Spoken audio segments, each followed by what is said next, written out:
Assalamualaikum warahmatullahi wabarakatuh. Alhamdulillahi rabbil alamin, wassalatu wassalamu ala asyrafil mursalin wa ala alihi wa sahbihi ajma'in. Qala rabbi shrah li sadri wa yassir li amri wa hlul 'uqdatam min lisani yafqahu qawli wasaddid lisani wa hdi qalbi bihaqqi sayyidina Muhammadin sallallahu alaihi wasallam.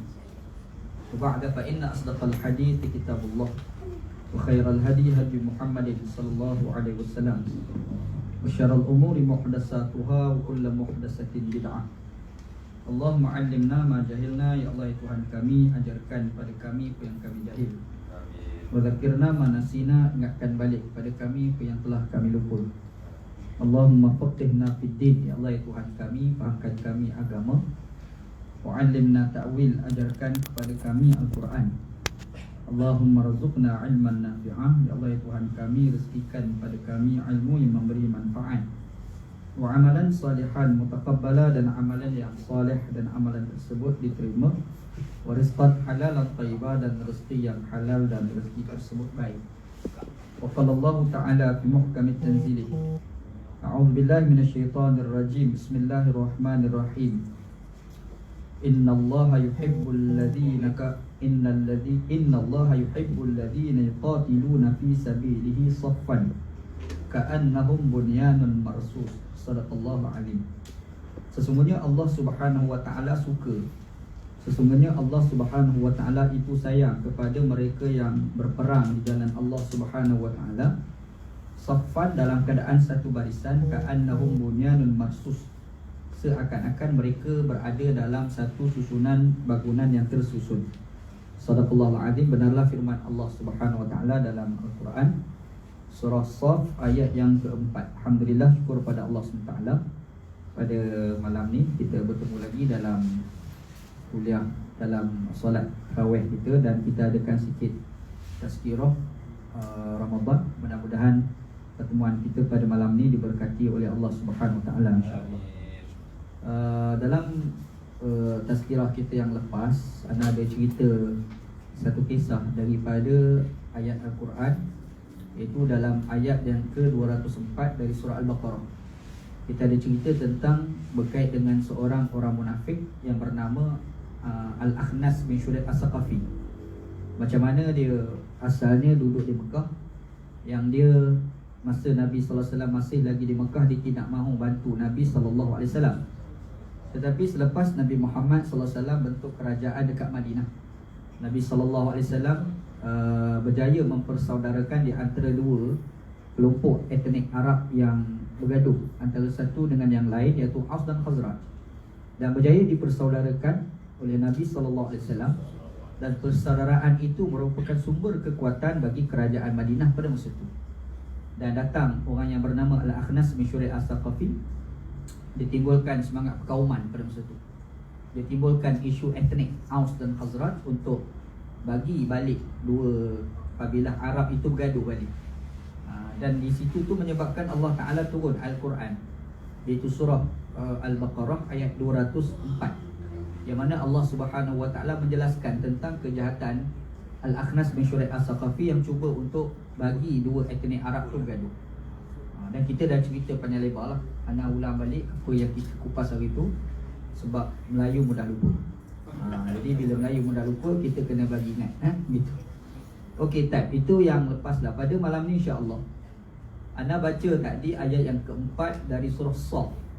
Sebab ana berbual dengan Datuk baru ni, dan Datuk mencadangkan kita bincang surah Shaf. Agak menarik sebenarnya surah Shaf ni. Di surah Shaf ni adalah satu surah yang berada selepas daripada surah Al-Mumtahanah, ataupun dibaca juga dengan surah Al-Mumtahinah. Boleh baca dengan dua lah. Bacaan Mumtahanah pun boleh, dibacakan dengan Mumtahinah pun boleh. Lepas tu surah Shaf. Lepas surah Shaf tu datang pula namanya surah Al-Jumu'ah. Itu kalau ikut susunan surah tu kan.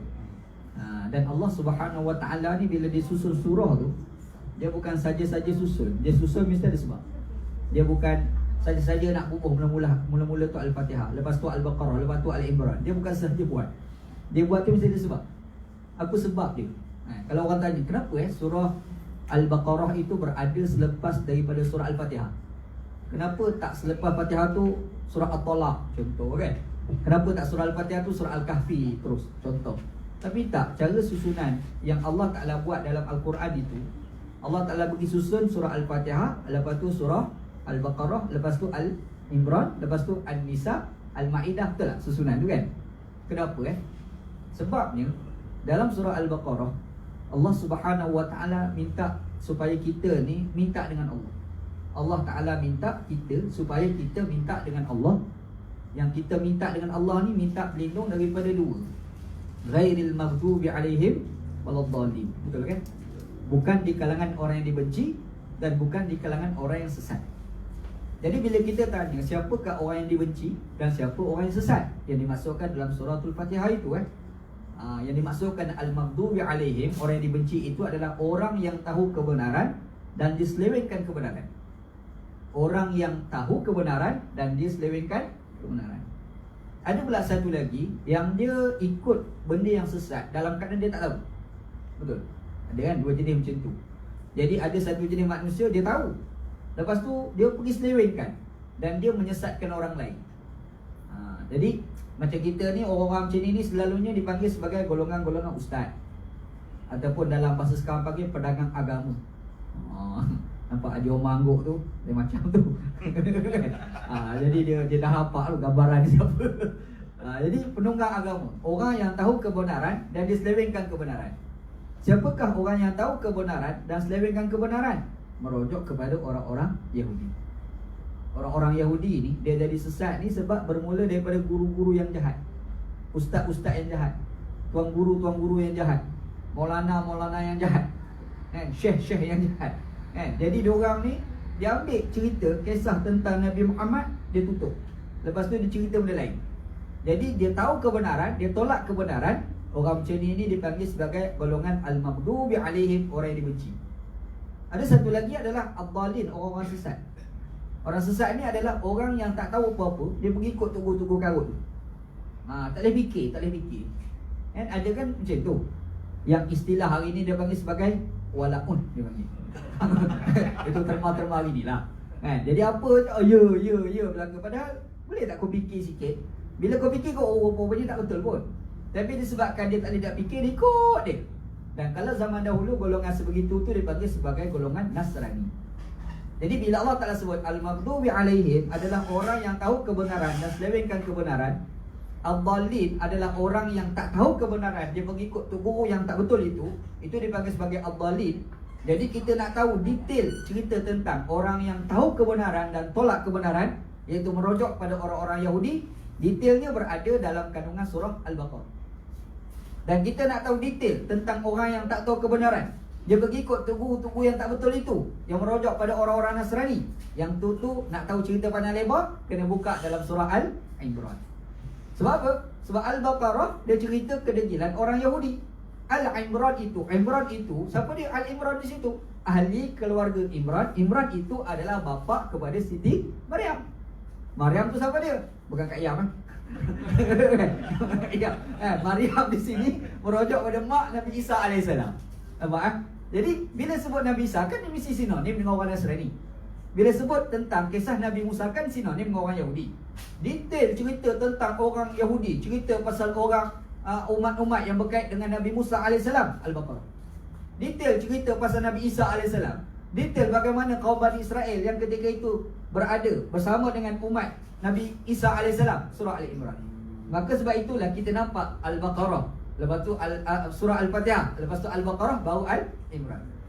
Bila cerita pasal surah Al-Imran berkait dengan Nasrani, ada kaitan dengan Siti Maryam, dan Maryam itulah seorang perempuan, maka sebab itulah datang surah selepas itu surah An-Nisa. An-Nisa tu kan mana perempuan, betul tak?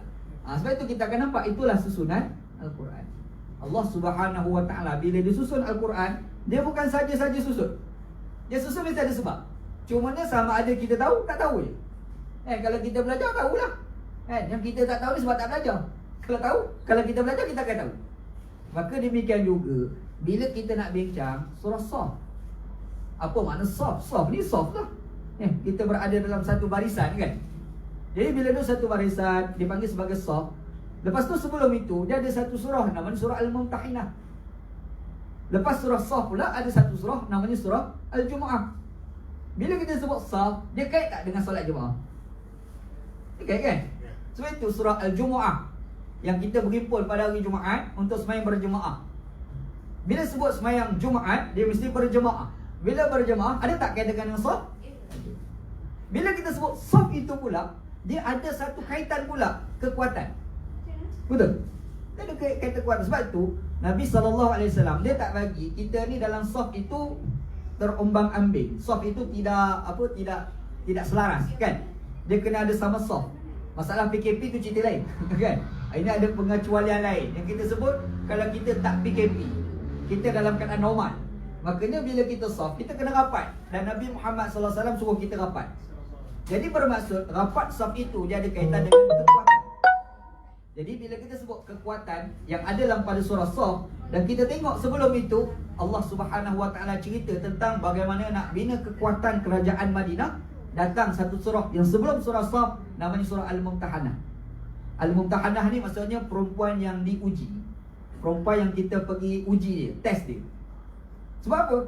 Cerita dia pada zaman Nabi SAW hijrah daripada Mekah pergi ke Madinah. Bila sampai dekat Madinah, bukan semua sahabat-sahabat Nabi sempat sampai ke Madinah. Sebenarnya ada di sana sebilangan muslimat-muslimat yang mereka nak pergi hijrah juga, tapi tak dapat, tak sampai, ada sekatan jalan raya. Kadang-kadang mereka tak boleh pergi ni berfaktorkan kepada suami mereka yang tidak beragama Islam lagi. Mereka tu Islam dah. Nabi Muhammad SAW pergi hijrah, sahabat Nabi pergi hijrah, dia orang pun nak pergi juga, tapi tak boleh. Laki aku, laki dia tidak lagi beragama Islam, kan? Satu. Ada pula di kalangan mereka, memang mereka nak pergi, tapi ada sekatan jalan raya. Bahkan suami mereka dah sampai dah kat sana, sampai dah kat Madinah, mereka je tak sampai lagi sebab orang halang. Pernah berlaku, kan? Sebab itu kalau kita baca kisah Nabi Muhammad SAW dalam Hijratul Rasul SAW, terdapat beberapa muslimat-muslimat yang mereka memang tak boleh sampai dekat Mekah, dihalang di tengah jalan. Ada muslimat begitu. Antaranya ada muslimat pada zaman dahulu namanya Ummu Salamah. Ummu Salamah yang kemudiannya di Madinah, suami dia dah sampai dah kat Madinah, dia tak sampai lagi. Dia duduk kat Mekah, kena sekat, kena roblok pada masa tu, kan. Dia ni ada hasrat sangat nak pergi ke Madinah. Sebab Nabi kat sana, laki aku kat sana, aku nak pergi tak boleh sebab orang sekat jalan raya. Makanya satu hari dia cari ruang untuk nak lepas, cari laluan yang boleh sampai kat Madinah. Satu hari dapat lah. Bila lari tu dapat laluan tu, pergi dekat nak pergi ke Madinah, tengah jalan jumpa dengan seorang lelaki namanya Osman bin Talha. Osman bin Talha. Osman bin Talha ni pada masa tu kalau kita disebahkan kat Malaysia ni, ketua polis negara. Boleh bayang, ketua polis negara. Orang lain duk sekat orang, itu baru polis-polis biasa ni. Cuba bayangkan yang kau terserempak ni dengan ketua polis negara, macam mana agak-agak? Yang selalunya kena halang. Tiba-tiba jumpa Osman bin Talha yang kita sebut sebagai ketua polis negara, mestilah dia tak bagi, kan? Tapi Ummu Salamah ni tak layan. Aku nak pergi juga, kata dia. Kok mana pun aku nak pergi juga, kata dia. Dia pun bila cakap macam itu, Osman bin Talha ni fikir, sebab mereka ni asal sama-sama tidak beragama Islam, dia orang kenal lah. Cumanya jadi perbezaan itu apabila mereka dah peluk agama Islam. Jadi kenal. Bila kenal macam mana nak buat, Osman bin Talha ni bila penuh dia fikir, dia pun turun daripada unta dia. Dia pun minta, Ummu Salamah, kau naik atas unta aku ni. Lepas tu dia pegang tali unta tu, dia pun tarik jalan menuju ke Madinah. Selalunya tak bagi, hari tu dia bagi. Bukan sekadar bagi, dia bawa pula sampai dekat perbatasan Madinah. Bila sampai perbatasan Madinah itu, dia pun bagi tahu pada Ummu Salamah. Dia kata, kau turun, kau pergi jalan kaki, masuk. Sampai sini aku boleh hantar, sebab aku ni tidak Islam. Dan aku ni pula mewakili kerajaan. Kerajaan aku pula bermusuh dengan kerajaan Nabi Muhammad SAW tu, kan. Jadi kau pergilah. Jadi Ummu Salamah ni, dia terkagum lah, terkagum. Sebab yang pertama, dia tak halang. Yang kedua, atas unta tu dia tarik pula bawa. Yang ketiga, dia tak cakap apa, dia diam dia. Nak kata nak merepek ke, nak kata kau tak betul apa, tak ada. Dia diam je. Lepas tu dia bagi aman masuk dekat Madinah. Ummu Salamah pada masa tu, masa sambil-sambil berjalan nak masuk ke Madinah tu, dia fikir. Tengah fikir tu dia pun berdoa, ya Allah Tuanku, bagilah hidayah kepada Osman bin Talha. Dia doa. Dan rupa-rupanya doa dia memang dimustajabkan oleh Allah Subhanahu Wa Taala. Dan Uthman bin Talha itu telah memeluk Islam pada tahun pembukaan kota Mekah berkat doa daripada Ummu Salamah. Masuk dia cerita nak bawa ni, di sana ada di kalangan muslimat-muslimat yang telah memeluk agama Islam pada era Nabi Muhammad duduk kat Mekah. Dan Nabi Muhammad pergi hijrah, mereka pun nak pergi juga, tapi bukan semua terlepas, ada yang tak terlepas. Ada yang duduk dekat Madinah. Okey, maksudnya ada yang tak terlepas. Ada di sana beberapa orang muslimat yang memang suami mereka tak peluk agama Islam. Ada muslimat pada zaman Nabi Muhammad sallallahu alaihi wasallam, namanya Subayyah al-Aslamiyah namanya. Subayyah al-Aslamiyah. Nama orang perempuan pada zaman dahulu lah. Nama orang Arab kan. Subayyah ni dia peluk Islam, tapi laki dia namanya As-Saifi. Saifi tak masuk Islam. Jadi bila dia peluk Islam, suami tak masuk Islam, dia pergi ke Madinah. Dan kejadian ini berlaku selepas tahun ke-6 Hijriah. Apa sejarah 6 Hijriah? Nabi Muhammad SAW buat perjanjian bersama dengan orang-orang Quraisy untuk tidak berperang selama 10 tahun. Nabi Muhammad nak masuk Mekah, orang kafir tak pergi. Yang sebelum tu Nabi Muhammad para sahabat pergi mana-mana pun orang serang. Orang pergi bunuh lah apa kan, buat ambush tengah jalan, serangan gerila. Tapi Nabi Muhammad 6 Hijrah nak pergi ke Mekah, nak masuk Mekah, orang kafir tak bagi. Dia tak bagi. Nabi Muhammad masa tu nak pergi buat umrah dekat Mekah, tak bagi. Maka di situ berlaku satu perjanjian, yang perjanjian Hudaibiyah. Dalam perjanjian tu kata 10 tahun tak boleh berperang. Jadi kalau mana-mana orang Islam lalu ke kawasan Arab ni, korang tak boleh ambush. Nabi Muhammad bersetuju. Jadi dalam perjanjian itu mengatakan mana-mana orang Mekah yang memeluk Islam, yang selepas perjanjian dilakukan, dia pergi masuk ke Madinah, maka wajib kerajaan Madinah hantar balik ke Mekah. Itu perjanjian, kandungan perjanjian. Mana-mana orang Mekah yang memeluk agama Islam selepas perjanjian dilakukan dan dia masuk ke Madinah, wajib kerajaan Madinah, kerajaan Islam, kerajaan Nabi ni hantar balik. Faham kan? Itu kandungan perjanjian. Nak jadi cerita, Subayyah al-Aslamiyah ni, dia masuk Islam, dia pergi ke Madinah, masuklah kerajaan Madinah tanpa pengetahuan suami dia. Ya, suami dia kafir. As-Saifi tu kafir kan. Bila sampai dekat Madinah, suami ni dapat tahu yang bini aku pergi ke sana. Bini aku peluk agama Islam, ikut Nabi Muhammad pergi dekat Madinah. Jadi suami ni teringat balik perjanjian dilakukan pada tahun 6 Hijriah tu kan. Makanya suami dia pun pergi dekat Madinah jumpa dengan Nabi Sallam. Dia beritahu tu bini aku masuk Islam. Dia ingin masuk kerajaan kamu. Masuk tu pula selepas perjanjian Hudaibiyah hari tu. Hantar balik. Tu asal cerita ya. Jadi bila suruh hantar balik itu, maka di situ tu Nabi Muhammad fikir, nak hantar ke tak nak hantar? Nak hantar ke tak nak hantar? Satu soalan. Sebab dalam perjanjian yang dilakukan itu, yang dimaksudkan orang yang memeluk agama Islam, yang kalau masuk ke Madinah kena hantar balik ke Mekah, merujuk pada orang lelaki sahaja, ke orang perempuan. Tiba-tiba kes ni berlaku pada perempuan. Faham macam mana nak buat? Nabi dah tak macam mana nak buat. Ada di kalangan sahabat pergi jumpa Nabi, kata jangan bagi. Kata sahabat-sahabat pada Nabi Sallam. Nabi Muhammad fikir, satu persoalan yang bangkit, apakah wanita-wanita ini dipercayai ataupun tidak boleh dipercayai? Itu timbul soalan balik Sebab apa? Sebab suami mereka ni tidak beragama Islam. Suami mereka ni tidak beragama Islam. Tak ada suara. Dia bisu. Okey, tak apa suara dengar kan. Suara anak kuat pun. Okey. Jadi suara Muslimat, dia isteri perempuan, dia taat pada suami. Takut-takut mereka ni sebenarnya takut-takutnya tidak beriman dengan Allah yang sebenarnya. Okay, kot. Okay. Right. Jadi kata mereka, suami bila isteri memeluk agama Islam, suami tak memeluk agama Islam. Suami kafir, isteri Islam Jadi kalau berbeza agama, takut-takut perempuan itu dia masuk dalam kerajaan Madinah bukan semata-mata, bukan kerana nak ikut Nabi. Takut-takut dia orang ni SB. Takut-takut cari maklumat. Faham?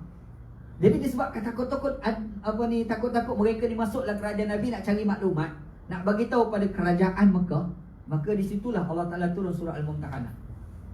Iaitu Allah Taala suruh test para-para wanita yang masuk dalam kerajaan Madinah. Itu asal cerita turunnya surah Mumtahanah.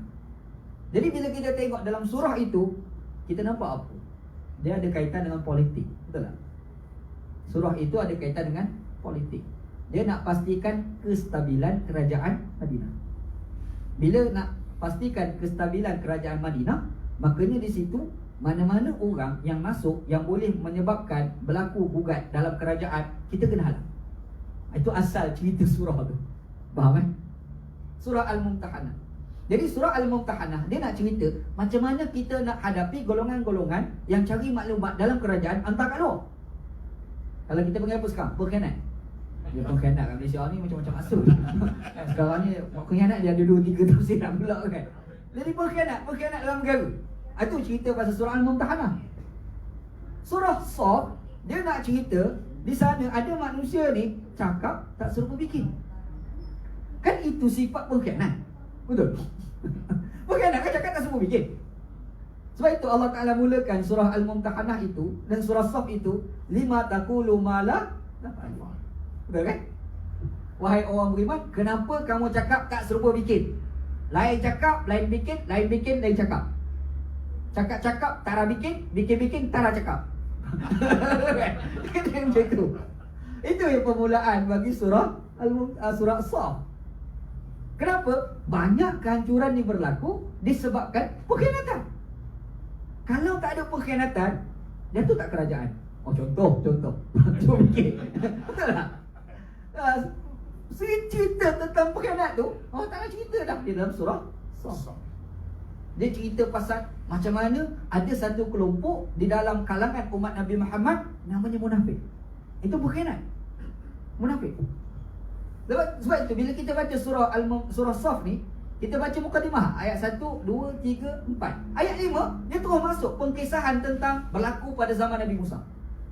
Pengkisahan yang berlaku pada zaman Nabi Musa. Pengkhianatan bukan semata-mata berlaku pada zaman Nabi Muhammad, tapi berlaku dah pada zaman Nabi Musa. Berlaku dah kan? Siapa yang khianat itu? Kaum Bani Israel. Siapa dia kaum Bani Israel? Satu bangsa dengan Nabi Musa. Nabi Musa ni bangsa Bani Israel. Betul tak? Dia bertembung dengan siapa? Orang Kipti. Fir'aun tu Kipti, bangsa lain. Macam kita lah, Melayu, Cina. Melayu lain, Cina lain. Kalau mata sepet, kulit putih, Cina lah tu. Betul tak? Kalau kita hidung kemik, mata besar, rambut kerinting contohlah, Jawa ke apa? Betul tak? Maksudnya ni muka Melayu, ni muka Cina. Cina, Melayu, dua entiti yang berbeza, dua bangsa berbeza. Mesir pun macam tu sebenarnya. Mesir tu yang Fir'aun memerintah tu, Kipti. Kalau kita pergi kat Mesir sekarang, kita tengok Arab Mesir, kita compare dengan Arab Saudi. Kita pergi tengok Arab Mesir, kita compare dengan Arab Yaman. Arab Mesir besar badan dia orang. Lepas tu rambut dia orang ni kerinting. Dia orang punya lubang hidung tu besar nampak, bibir tebal. Betul tak? Mesir. Compare dengan Arab lain. Kenapa? Sebab asal Mesir tu Kipti. Kipti ni salah satu etnik dalam Afrika. Kalau rajin buka peta tu, cuba tengok Semenanjung Arab, Mesir bukan Semenanjung Arab, di bawah Afrika. Tengok peta kan? Kenapa? Sebab mereka tu bukan orang Arab pada asalnya. Mereka diperarabkan. Proses pengaraban. Pada zaman Nabi, Mesir tu tak cakap Arab, cakap Kipti. Bahasa Mesir kuno dia panggil. Al-Qibti ni sebutan Arab, orang putih sebut Egypt. Egypt tu sebenarnya orang putih nak sebut sebutan Arab, Al-Qibti. Nak sebut tak betul, Egypt. Buat lagu mana? Buat lagu mana? Lidah dia berat. Macam orang Kelantan cakap orang putih Haji bagi. Mana Haji? Orang Kelantan cakap Arab, cakap orang putih. Pernah kita tahu tak? Stop perai. Bisa dengar orang Kelantan sebut tak perai? Tak perai. Orang ambil ikan dekat laut tu, nelayan tu kan. Lepas tu ambil orang tengah ni pergi jual kat pasar. Dia panggil tok perai. Tok perai ni enterprise. Cakap orang putih sebenarnya. Tak betul ya. Orang Kelantan, orang ulu-ulu tu, orang kampung-kampung, orang lama-lama tu, buah apple tu dia panggil topoh. Buah topoh. Betul ni? Buah topoh. Buah topoh ni asalnya tufahah, bahasa Arab. Buah apple. Tufahah. Orang Kelantan, dia cakap Arab, bunyi Kelantan. Buah topoh. Arab dengar, Arab apa bunyi? Kalau Arab tu boleh cakap Kelantan, tanya pula, mungkin cakap apa? Arab tanya boleh. Orang putih, dia nak cakap Kipti, Al-Qids, tak boleh sebut Egypt. Sebab itu kita sebut Mesir. Orang putih tak sebut Mesir, dia sebut Egypt. Betul? Malaysia, orang putih sebut Malaysia. Orang Malaysia sebut Malaysia. Indonesia sama kan? Tapi bila sebut Mesir, orang putih tak sebut Mesir, dia sebut Egypt. Kenapa Egypt? Kipti, bangsa lain. Islamnya Mesir, era pemerintahan Omar bin Al-Khattab radhiyallahu anhu. Jadi Omar yang berjaya mengislamkan Mesir melalui seorang sahabat yang bernama Amr bin Al-As radhiyallahu anhu. Cerita panjang. Betul lah kita cerita yang tu kan. Jadi Mesir tu, kita tengok Arab Mesir, diorang ni sebenarnya bukan Arab asalnya, proses pengaraban. Daripada bahasa lain cakap Arab. Tu asal cerita Nabi Musa Bani Israel. Benda saya bangsa lain. Nabi Yusuf lawa Yusuf. Lawa Syekh. Lawa Yusuf ni. Zulaikha bersama dengan wanita-wanita Mesir pada masa tu, dia tengok Yusuf terpotong jari. Ni boleh panggil bagi seorang sebiji wiper seorang kan. Ambil seorang sebiji kuali mau, ambil pisau, belah. Lepas tu awak keluar Yusuf AS. Lalu perempuan tengok terkejut, terkerat jari. Alamak kau. Boleh bayang macam mana lawa Yusuf sampai perempuan tengok tekat jari. Bukan sekadar tekat jari, mulut cakap mahaza basyar innahu malakun azim. Perempuan mesti kata ini bukan orang ni malaikat daripada langit ni. Boleh bayang betapa cantiknya Yusuf. Kalau lalu orang Melayu kan, orang perempuan tengok ni kita kerat jari dia. Betul lah kan? Yusuf AS itu Bani Israel, Musa Bani Israel. Dia datang dekat Mesir, dia berlawan dengan Firaun. Kipti, dua bangsa berbeza. Dia berlawan perlawanan tu berlaku. Musa dengan Firaun laknatullah alaih berlaku di Mesir. Kejadian cerita dia. Jadi kita boleh nampak macam mana Nabi Musa AS itu datang, dia menyelamatkan kaum Bani Israel. Semasa kaum Bani Israel dikhianati oleh Firaun yang berbangsa Kipti. Okey, Firaun mati dekat Laut Merah tu kan. Lepas tu Bani Israel berlawan dengan siapa? Dia berlawan dengan Nabi Musa balik. Nampak cerita. Punya teruknya kaum Bani Israel, Nabi ni sendiri dilawan. Bukan sekadar Nabi dia dilawan, dia bunuh Nabi. Nabi Yahya Bani Israel, dia bunuh kaum Bani Israel. Cuba kita cek dekat mana permulaan bagi kehancuran itu. Pengkhianatan. Sebab itu ayat 1, ayat 2, ayat 3, ayat 4 surah Shaf, Allah Ta'ala gambarkan pengkhianatan yang berlaku dalam kalangan umat Nabi Muhammad SAW. Antaranya lima taqulu ma la taf'alu. Kenapa cakap tak sekupu bikin? Kabura maqtan indallah an taqulu ma la taf'alu. Cukup besarlah dosa kamu cakap tak sekupu bikin. Betul? Itu pengkhianatan yang berlaku di kalangan umat Nabi Muhammad SAW. Perangai itu ada tak pada umat Nabi Musa? Ada. Lepas tu sambungan cerita umat Nabi Musa. Lepas tu umat Nabi Isa. Nabi Isa kan kena khianat. Siapa khianat dia? Bangsa lain? Tak, Bani Israel khianat. Nampak? Share. Kita ni bila baca dalam Al-Quran kisah orang munafik, pernah tak kita fikir permulaan munafik ni start dekat mana? Semasa Nabi dekat Mekah, ada tak orang munafik? Mekah tak ada orang munafik Munafik ni start kat mana? Madinah. Kenapa isu munafik timbul di Madinah? Kenapa isu munafik tak timbul di Mekah?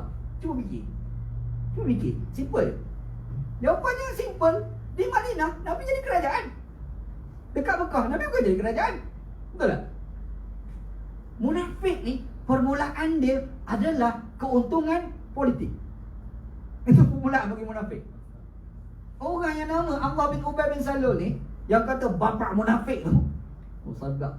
Bapak dia sedap lain. Okay. Dia bapak munafik. Dia bunyi tu rasa lain macam sikit. Dia macam sebut kafir lah. Orang Kedah sebut kafir, dengan orang sini sebut kafir. Lain je. Kafir. Okey je. Orang Kedah kafir. Dia rasa. Orang Kelantan kata pakai tulang putih. Betul tak? Pakai tulang dia rasa kan. Buya Hamka kata umpama orang ada gigi minum sup, rasa sedap sup ni sampai ke gigi rasa. Dia tak sama orang gigi palsu minum sup. Dia lain. Betul tak? Dia lain. Dia rasa tak sama. Buya Hamka cakap. Jadi bapa munafik yang kata Allah bin Ubay bin Salul tu, punca dia apa dia? Sebab dia tak dapat jadi ketua kerajaan tu. Punca dia. Duk kempen hari-hari, duk masuk TV 1, TV 2, TV 3. Duk habis duit dah, buat banner lah, apalah, angkat dah. Semua dah buat dah. Kira-kira ni aku dah ketua kerajaan dekat Madinah, aku dah Perdana Menteri. Tiba-tiba mari Muhammad, orang pergi sambut dia. Tinggal aku. Oh, ini spoil. Ini masalah. Maka bermulalah sejarah kemunafikan. Kemunafikan adalah tajuk melibatkan kepada pengkhianatan. Faham tak? Dia mula-mula ni, dia bukan cerita melibatkan pada agama sangat pada permulaan. Dia hanya tajuk kekuasaan, keuntungan, kepentingan. Itu asal dia. Tapi lama-lama dia bawa pada agama. Kan ada orang ni, dia buat jahat, dia nak bagi nampak tindakan jahat dia betul, dia buat ayat Quran. Betul? Betul tak? Berlambak hari ni, tak nak tengok. Kan? Dia buat jahat, ada je ayat Quran dia. Kalau orang buat, semua ni masuk neraka. Kalau dia buat, semua masuk syurga. Kan ada macam tu kan? Ayat Quran satu, ayat Quran sedap dia goreng. Ayat Quran ni tujuan ni kita ikut. Tak, Quran ikut dia. Itu masalah tu. Quran tu aja. Anak-anak kat banyak tempat selalu cakap. Kita baca kisah Nabi Muhammad sallallahu alaihi wasallam. Nabi Muhammad sallallahu alaihi wasallam. Dia ni bila tengok orang kafir, dia fikir macam mana kafir tu nak bagi jadi Islam. Betul tak Nabi Muhammad? Tengok kafir macam mana nak bagi Muhammad ni masuk Islam. Ada orang kafir nama Sayyidina Umar pada masa tu. Umar bin Al-Khattab. Fikir-fikir macam mana nak masuk Islam. Masuk Islam hamba Allah tu. Jadi sahabat Nabi besar. Umar bin Al-Khattab. Abdurrahman bin Auf, orang kaya. Nabi tengok, ni kalau masuk Islam ni cukup bagus ni. Masuk Islam semua. Betul kan? Islam jadi hebat. Kita hari ni, Islam dah. Kita fikir, macam mana kata kafir? Bagi surah masjid semayang Jumaat. Tengok member surah. Kafir ke dah kan? Berlaku kan? Ini bukan cerita dekat England ni. Ini bukan cerita kat Jerman ni. Ini bukan cerita kat Thailand. Ini bukan cerita kat Singapura. Malaysia, negara aku. Kan? Ini masalah berlaku. Bila dia tuduh kafir tu, ada tak hujah Quran dia? Ada Syekh. Kalau Allah, kalau Rasulullah nak kata kita kafir. Nabi Muhammad SAW ni, bila tengok ada orang tu nampak macam cakap ada elemen-elemen kafir, Nabi boleh cakap, lan u'mar an unaqiba ma qulubin nas. Aku tidak pernah disuruh untuk korek apa yang ada dalam hati manusia. Nabi Muhammad. Ada kes seorang sahabat nama Usamah bin Zaid radhiyallahu anhu pergi perang. Perang. Ada seorang kafir ni, dia takut kena bunuh. Orang pakai kepung ni, orang silang kepung tadi dalam perang. Dia takut sangat kena bunuh sebab asyhadu an la ilaha illallah, masuk Islam dia ni. Mengucap syahadah. Usamah ni kata, ni semua goreng ni semua takut kena bunuh ni. Tikap, mati hamba Allah tu. Bila mati, Usamah kata, hati tak sedap ni. Fawaqa'a syai'un fi nafsi, hati aku rasa tak sedap. Fadzakartu zalika lin Nabi, aku cerita kat Nabi. Bila cerita kat Nabi, Nabi kata, aqala la ilaha illallah wa qatalta. Dia sebut la Allah kan? Patut kau pergi bunuh dia juga. Dia kata dia masuk Islam bukan sebab nak masuk Islam Nabi. Dia masuk Islam tu sebab nak takut kena bunuh tu. Nabi ulang lagi, dia mengucap syahadah kan? Patut kau bunuh dia. Alamak, Jeff. Lalu Nabi Muhammad kata, inni lam u'mar an unaqiba ma fi qulubin nas. Aku tidak pernah disuruh untuk mengorek apa yang ada di dalam hati manusia. Faham dia apa? Tak boleh kafir korang. Tu poin dia. Betul. Nabi tu dia tengok orang masuk Islam, dia tak mudah kata kafir ni. Ni masuk Islam ni bukan sebab Islam sangat ni. Masuk Islam ni sebab apa? Sebab takut kena bunuh. Nabi tak macam tu. Kita macam mana kata? Kita maaf kuat dah. Hamba Allah tu tahajud lebih kuat daripada kita. Kafir kawan tu. Yang kita pemalas tahajud ni pula lebih Islam pada yang si tahajud tu. Berlaku kan? Benar tak kita fikir? Itulah yang dimaksudkan dalam surah Shaf, kehancuran bermula daripada pengkhianatan. Pengkhianatan membawa kepada tuduhan agama. Kalau kita boleh selesai yang tu, aman dunia. Kalau boleh selesai yang tu, aman dunia. Apatah lagi Syekh, Islam ni ajar pada kita, apa-apa bertindak kena fikir. Fikir Syekh, fikir. Anak ni cukup tak faham. Kalau orang pergi ajar pada kita, jangan fikir. Agama ni ajar jangan fikir. Pernah dengar orang cakap tu? Agama tak masalah ke agama cakap? Ustaz dia cakap. Betul tak? Ustaz dia cakap jangan fikir. Ustaz cakap tu betul dah. Kau tahu mana Ustaz tu cakap betul? Ustaz bukan mesti betul. Nak cerita buat Ustaz lah. Sedap cerita Ustaz. Dak kutuk ustaz ni dia ustaz. Macam mana tak apa sebab ustaz. Ada satu masjid dekat Selangor, singgah semayang asar. Anak singgah semayang asar. Dia Allahu Akbar, sami Allahu liman hamidah disebut tu, kita dengar suara ini macam pernah aku dengar, tapi di mana ya? Macam pernah dengar suara ni. Habis salam, Assalamualaikum, kita tengok. Mamat Pak Imam ni macam aku kenal. Mula fikir macam aku kenal. Tak apa, habis doa siap, dia pun salam. Kita pun pergi salam juga. Bila salam dekat, Allah, dia ni aku kenal, belajar Mesir. Cuma aku terkejut, kenapa dia boleh jadi imam kat sini? Kenapa terkejut? Sebab aku kenal dia kat Mesir, semayang subuh pukul 9 pagi. 9 pagi, subuh. Dan aku kenal dia ni, masa di Mesir, rambut dia panjang. Dan aku kenal dia di Mesir, semasa belajar dulu, dia rajin main gitar, greng. Hari ni, imam, aku makmum dia. Sah kedok tu tahu. Kan? Kita pun salam. Yalah, dah lama tak jumpa. Sampai 7-8 tahun. Mungkin dah berbeza kan? Kita tengok muka dia, salam tu, kita pegang lama-lama. Kita sebut, Syekh, sebut. Dia dengar suara kita, Syekh tu, dia tengok muka kita balik. Entah. Kita kata, entah dulu, main gitar, dia tarik. Relax dulu. Adalah satu masjid dekat Selangor. Dia, bila dah jadi macam tu, orang percaya dekat dia dengan jubah dia, dengan serban dia, dengan cakap nampak lemah lembut. Yang dia kat Mesir tu haru biru. Pernah tak kita fikir, disebabkan dia jadi macam tu, dia cakap tu, orang anggap macam malaikat cakap. Betul? Dia cakap semua dia anggap sebagai betul. Tidak ada yang tidak betul, kecuali betul-betul berlaku. Akhir sekali, dia cakap benda yang tak betul itu, kadang-kadang merosakkan masyarakat. Orang berikut, masyarakat jadi rosak. Berlaku kan? Check. Islam ajar, siapa cakap pun tak penting lah. Yang penting apa dia cakap itu betul ataupun salah. Kalau nak baik masyarakat, tengok apa Quran cakap. Kita dah baca ayat tadi, surah Saf, Allah Ta'ala menggambarkan kerosakan berlaku disebabkan pengkhianatan. Dan pengkhianatan itu dihalalkan atas nama agama. Nampak Ni, kalau kita boleh hati betul-betul ayat ni, insya-Allah kita akan nampak kebenaran di sebalik apa yang diceritakan oleh Al-Quran. Dah cukup, ajar apa tu? Ni kali pula. Kalau kita nak kuliah lepas ni. Syukurlah, wallahu a'lam. Wa sallallahu ala sayyidina Muhammad wa ala alihi wa sahbihi ajma'in. Walhamdulillahi rabbil alamin. Assalamualaikum warahmatullahi wabarakatuh.